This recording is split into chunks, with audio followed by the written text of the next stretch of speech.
Is it true that the Dark Ages were darker than anyone ever expected they would be? This and other questions will be answered right after this.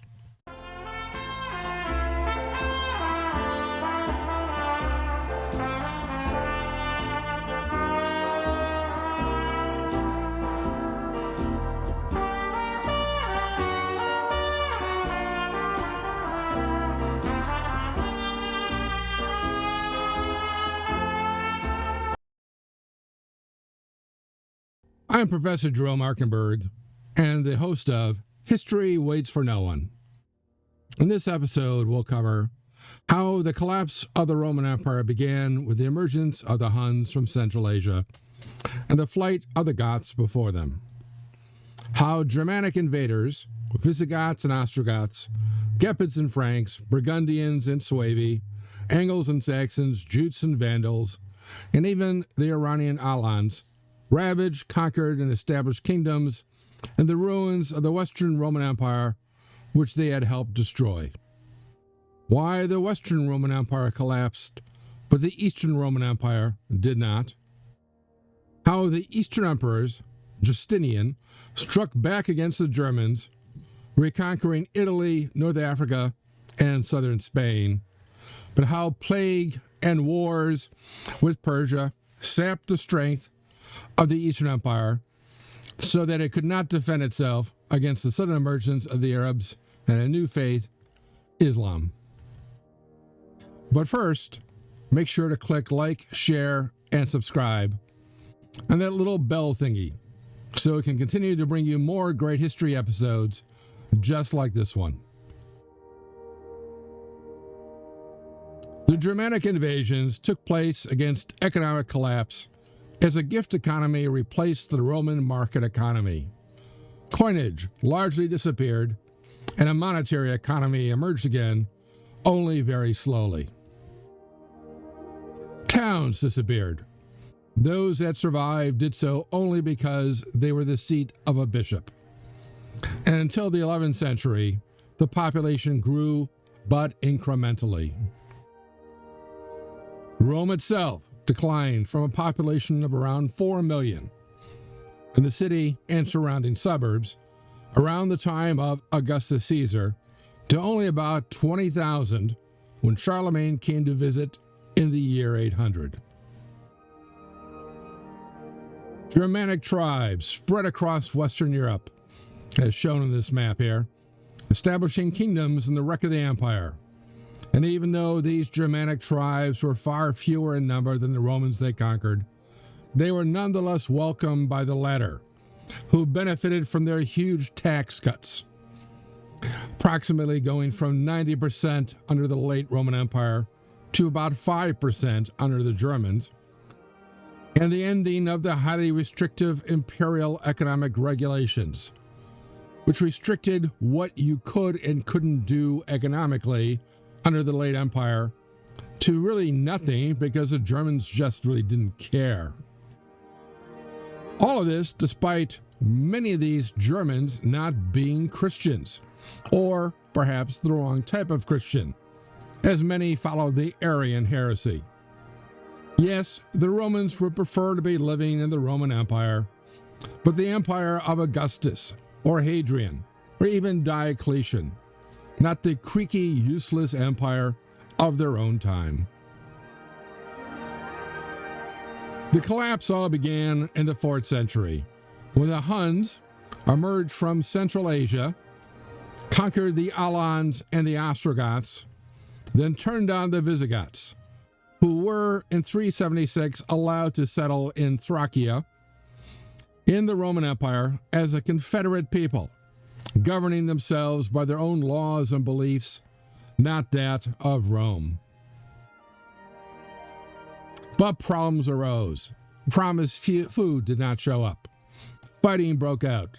At the Battle of Hadrianopolis in 378, the emperor was killed and the Roman army utterly defeated by the Visigoths, who had gotten the stirrup and the high-back saddle from the Huns, who seemed to have invented both, and thence used their cavalry as heavy shock troops against Roman troops, whose swords and shields were pretty much useless against this type of cavalry attack. The mounted warrior would thus dominate the battlefield through the Middle Ages. The Visigoths then ravaged Thracia, Greece, and Macedonia before making their way through Illyria and into Italy, where in the year 410 they sacked Rome. This was the first time Rome had been sacked, by barbarians anyway, since 387 BC, which was a deep psychological blow, as if the imperial capital in the heart of the empire could not be protected, what could? Inspiring St. Augustine to write the theologically significant City of God, which is also probably one of the most boring books ever written. Leaving Italy, the Visigoths would build a kingdom in southern Gaul, settling as you see here, conquering the rest of Aquitania, and even conquering parts of northern Iberia. In 410, the same year that the Visigoths sacked Rome, the Roman commander in Britannia proclaimed himself emperor as Constantinus III and took Rome's 3 Roman legions from Britannia with him across the channel to fight in Gaul, leaving Britannia vulnerable to attack by barbarian Scots who came across the wall, Irish across the Irish Sea, and Germans across the North Sea. But Constantinus was defeated and killed, and the legions never returned. The Romano-Celtic aristocracy left behind established a number of kingdoms: Reged, Bernicia, Deira, Cornwall, Dumnonia, Elmet, Ceredigion, Diffid, Gwynedd, Powys, and Bryciniad, and many others as seen here.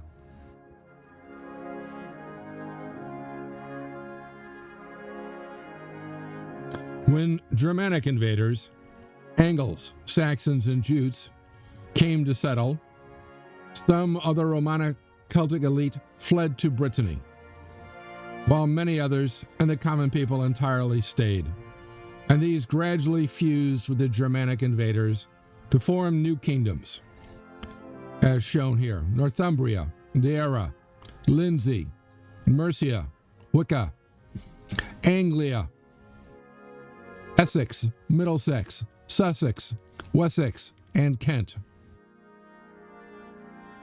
All this made easier by the arrival of missionaries from Rome and Ireland in 597. By the 8th century, these missionaries were largely successful, and the new invaders thoroughly Christianized. Another Germanic tribe, the Burgundians, settled here, along the Rhone River, in 443, establishing a kingdom which lasted until its conquest by the Franks in 534. In Hispania, the German Suevi settled here in northwestern Iberia, while the Vandals settled slightly to their north, also to the south.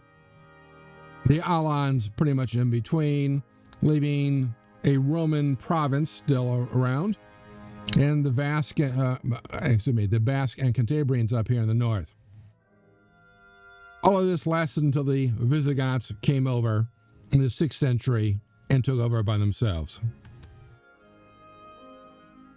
For the Visigoths, driven out of southern Gaul by the Franks in 507, established a new kingdom in Hispania based on Toledo, not Ohio, but Spain, approximately in the dead center of the Spanish peninsula. This kingdom of the Visigoths lasted until the Muslim conquest in 711. The Vandals, themselves pushed out by the Visigoths, then crossed into and conquered North Africa, the Balearic Islands, Sardinia, and Corsica, setting up a kingdom based on Carthage in the year 429, building a fleet that dominated the western Mediterranean, However, being far less numerous than their subjects, and knowing little of siege warfare, to protect themselves against the revolt, they had the walls of Carthage and all the other cities of their realm torn down, a decision which would come to haunt them. But with their pirate fleet, in 455 the Vandals sacked Rome so completely and thoroughly, taking whatever was left over from the Visigoths, that vandalism became synonymous with pure, wanton destruction. Meanwhile, in Gaul, the Franks under their leader Clodovicar, which is usually rendered into English as Clovis, which is really sort of a version of Louis, expanded from their homeland along the lower Rhine into northern Gaul.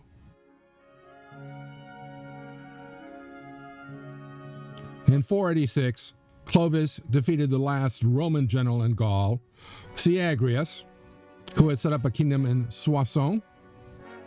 And by the time of his death, Clovis had driven the Visigoths into Hispania, conquered the German Alemanni and the Thuringi and the Burgundians, and expanded the kingdom throughout most of Gaul and Germany.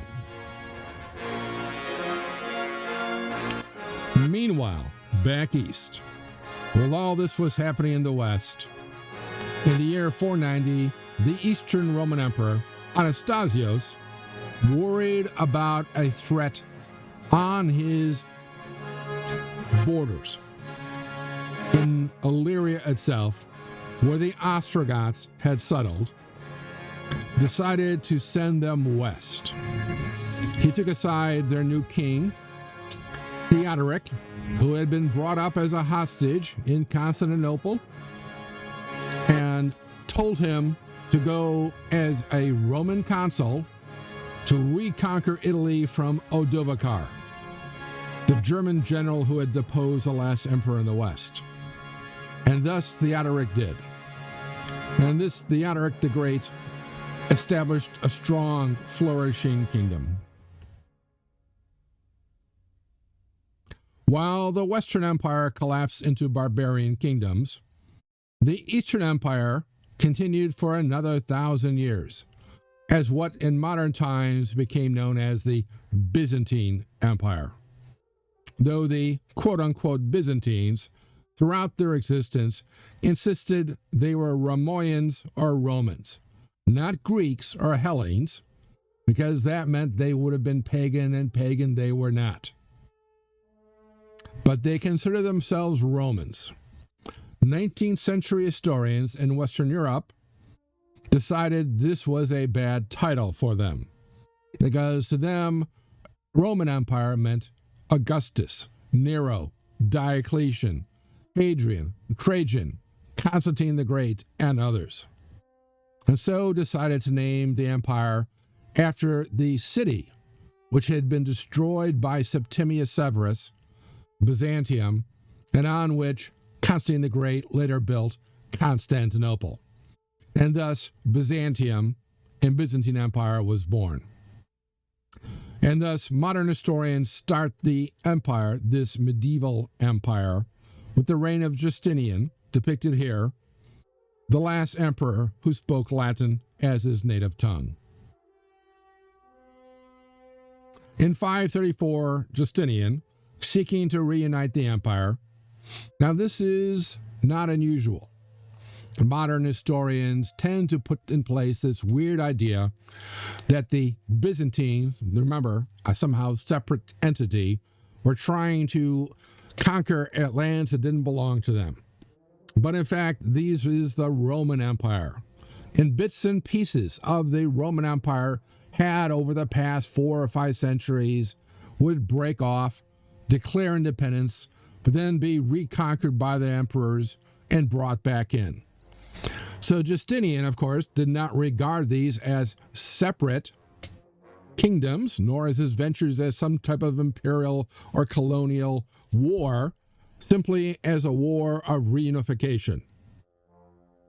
So after defeating the Persian Empire on his east, sent a large army and navy under the command of his general Belisarius, the victor against the Persians. Justinian himself was not an army commander. Belisarius was sent against the Vandals in North Africa and quickly defeated them, destroyed them, reconquered North Africa, Sardinia, Corsica, and then Sicily for the empire. And why? To a large degree due to the lack of city defenses by the by the Vandals. Belisarius, then following orders, attacked the Ostrogoths in Italy, quickly taking Rome and southern Italy, but on the verge of total victory, Justinian, fearing Belisarius's popularity with the army, replaced him, leading to a long, destructive war, which did anything more than anything to send Italy into the ruins of the Dark Ages, until the eunuch Narses, who, according to the biblical Old Testament, could never become a king or emperor, was sent through Illyria and Dalmatia, entered Italy from the north, defeated the Ostrogothic king repeatedly, until finally defeated him decisively at the Battle of Tigini in 552, bringing Italy back into the fold. After this, again following Justinian's orders, Narses attacked the Visigoths in Iberia, but was only able to conquer southern Iberia and Cordoba for two reasons.